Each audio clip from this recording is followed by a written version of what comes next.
우리는 그런 얘기를 많이 해요. 내가 어떤 문제가 생겼어. 내가 뭔가를 해결하고 싶어.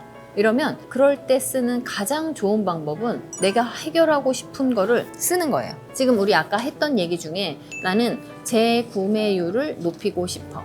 이게 내가 해결하고 싶은 거예요. 근데 결국은 우리는 돈 벌고 싶어, 매출을 올리고 싶어 라고 말하지만 그렇게 뭉뚱그려서 얘기해서는 해결을 할 수가 없어요. 그래서 매출을 올릴 수 있는 방법은 뭐가 있지?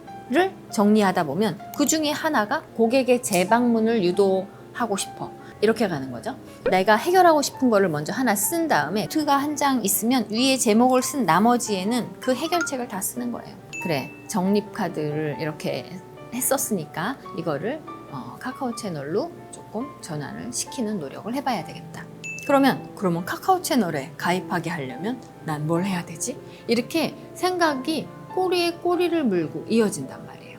그래, 그럼 카카오 채널에 모여야겠다. 그럼 먼저 내가 해야 될 일은 뭐예요? 채널을 만드는 일이지. 채널을 만들고 여기에 사람들이 오게 하려면 나는 어떤 이벤트를 해야 할까? 모든 이벤트에는 무조건 명분이 있어야 되는 거예요. 그러면 어떤 명분을 만들지에 대한 고민이 꼭 필요하다는 얘기예요.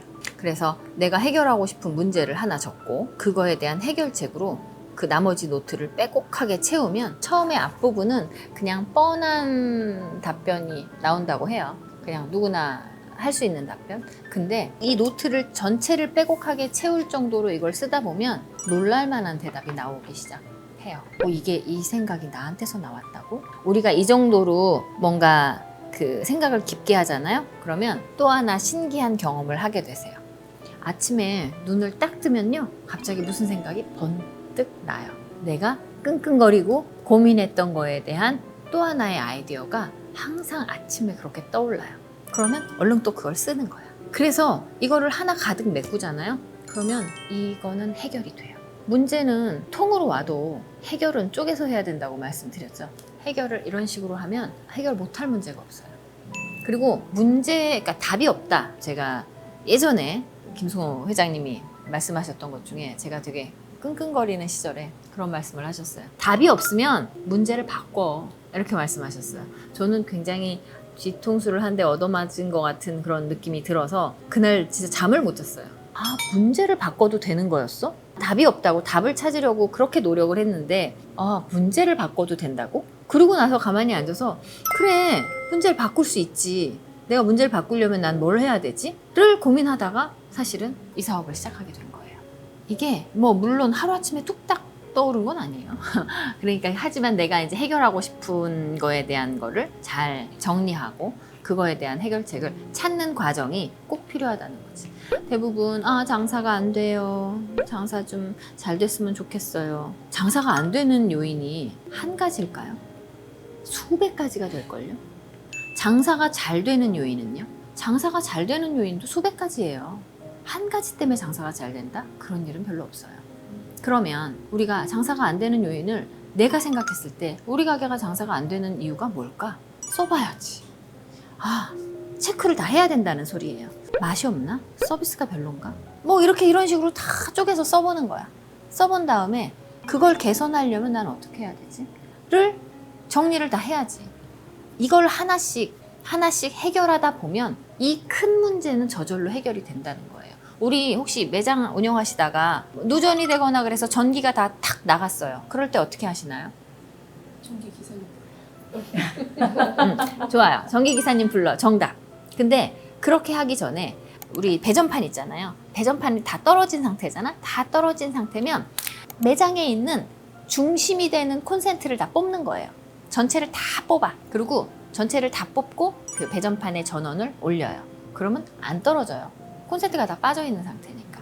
그러고 나서 올려져 있는 상태에서 콘센트를 하나씩 꽂아보는 거예요. 그러다 보면 어느 하나를 꽂았을 때 전원이 내려가요. 그러면 걔가 문제인 거야. 그런 식으로 문제를 찾거든요. 똑같아요. 사업을 하는 데 있어서도 내가 내 매장에 손님이 없어. 장사가 잘 안 돼. 그 문제를 어떻게 찾을 수 있어요? 하나씩 찾아가야지. 제가 어느 구름에서 비 내릴지 몰라요 이런 말을 하는 것도 결국은 마찬가지예요. 어느 포인트에서 고객의 선택을 받지 못했는지가 사실은 딱 하나일 리가 없기 때문에 하나씩 개선해 나가다 보면 결국은 그건 맞물려요. 맞물려서 돌아가서 이게 개선이 된단 말이에요. 그러니까 내가 문제를 해결할 때는 하나씩. 그런데 문제를 찾는 게 중요하죠. 아, 나는 맛도 있다고 생각하는데 근데 사람들이 이 맛을 몰라주네? 그럴 수 있어요. 그러면 정말 이게 대중적인 맛인지를 테스트해 볼 필요가 있다는 거예요. 입맛은 다 다를 수 있잖아요. 근데 내 입에는 맛있는데 사람들 입에 맛이 없을 수 있어요. 아니면 맛이 없지까지는 아니더라도 뭐 덜 맛일 수 있을 수 있어요. 그냥 오, 진짜 맛있다 하는 포인트가 안 될 수도 있단 말이에요. 그러니까 맛이라는 걸 기준으로 해서 장사가 안 되는 게 맛이 없어서야 라고 표현하기에는 사실은 애매한 부분이에요. 객관화시키기가 쉽지 않고 주관적인 거기 때문에 대부분 어떤 문제가 있다고 생각이 되셔서 저한테 연락을 주시고 그 문제를 해결하려고 노력을 하시는데 그 문제를 해결할 때 나눠서 쓰셔라. 하나씩 해결하면 돼요. 이번 겨울 매출을 올리고 싶으신 분들을 위해 특별한 챌린지 프로그램을 준비했습니다. 샌드위치는 겨울이 비수기라고요? 걱정 마세요. 29년간의 실전 경험과 노하우를 바탕으로 매출 상승을 위한 200% 실전 꿀팁을 알려드립니다. 오늘 바로 배워서 적용할 수 있도록 안내해 드릴게요. 매출이 기대만큼 나오지 않아 고민이신 분, 메뉴 개발이 필요한데 어디서부터 시작해야 할지 모르는 분, 배달 수수료는 비싸고 남는 게 없다고 생각되는 분들, 이번 프로그램에서 해결책을 찾으실 수 있습니다. 챌린지 프로그램은 한 달간의 과제와 피드백으로 여러분의 매장을 성장시키는 기회를 제공합니다. 오프라인 교육으로 샌드위치 만들기부터 벤치마킹, 고객 분석, 매출 상승 전략까지 체계적으로 배우고 1:1 피드백까지 받으실 수 있습니다. 레시피 자료도 준비되어 있습니다. 베이글 샌드위치, 샌드위치 소스, 만드는 방법부터 운영 노하우까지 이번 겨울 함께 매출을 올릴 준비가 되셨다면 지금 바로 신청하시기 바랍니다. 여러분의 도전을 응원합니다. 감사합니다.